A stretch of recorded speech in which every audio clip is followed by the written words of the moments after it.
ಇನ್ನು ಗಿರೀಶ್ ಮಟ್ಟಣ್ಣನವರ ಮನೆಯಲ್ಲೂ ಮಹಜರ್ ಸಾಧ್ಯತೆ ಇದೆ. ಬೆಂಗಳೂರಿನಲ್ಲಿರುವಂತಹ ಮನೆಯಲ್ಲಿ ಮಹಜರ್ ಮಾಡುವ ಸಾಧ್ಯತೆ.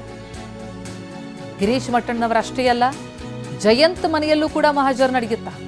ಜಯಂತ್ ಟೀಮ್ ಮನೆಯಲ್ಲೂ ಮಹಜರ್ ಮಾಡುವಂತಹ ಸಾಧ್ಯತೆ ಇದೆ.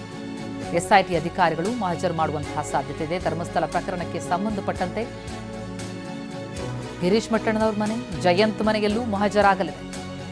ಬೆಳ್ತಂಗಡಿಯಿಂದ ಬೆಂಗಳೂರಿಗೆ ಬರ್ತಾ ಇರುವಂತಹ ಎಸ್ಐಟಿ ಮಾಸ್ಕ್ ಮ್ಯಾನ್ ಚೆನ್ನೈನನ್ನ ಕರ್ಕೊಂಡು ಬರ್ತಾ ಇದೆ. ಆತ ಬೆಂಗಳೂರಿಗೆ ಬಂದಿದ್ದ, ಇವರೆಲ್ಲರನ್ನ ಭೇಟಿಯಾಗಿದ್ದ ಅನ್ನುವಂತಹ ಮಾಹಿತಿಯನ್ನು ಆಧರಿಸಿ ಆತನಿಂದ ಕಲೆಯನ್ನು ಹಾಕಿರುವಂತಹ ಎಲ್ಲ ವಿವರಗಳನ್ನು ಸಂಗ್ರಹಿಸಿರುವಂತಹ ಎಸ್ಐಟಿ ಇದಕ್ಕೆ ಸಂಬಂಧಪಟ್ಟಂತೆ ಸ್ಥಳ ಮಹಜರ್ ಕಾರ್ಯಕ್ಕೆ ಮುಂದಾಗ್ತಾ ಇದೆ.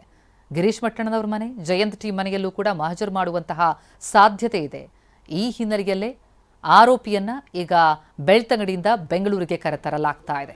ಬೆಂಗಳೂರಿಗೆ ಬರ್ತಾ ಇದ್ದಾರೆ ಎಸ್ಐಟಿ ತಂಡದವರು. ಚೆನ್ನೈನ ಕರ್ಕೊಂಡು ಬರ್ತಿದ್ದಾರೆ. ವಿವಿಧ ಜಾಗಗಳಲ್ಲಿ, ಬೆಂಗಳೂರಿನ ವಿವಿಧ ಕಡೆಗಳಲ್ಲಿ ಮಹಜರ್ ಕಾರ್ಯವನ್ನ ನಡೆಸುವಂತಹ ಸಾಧ್ಯತೆ ಇದೆ.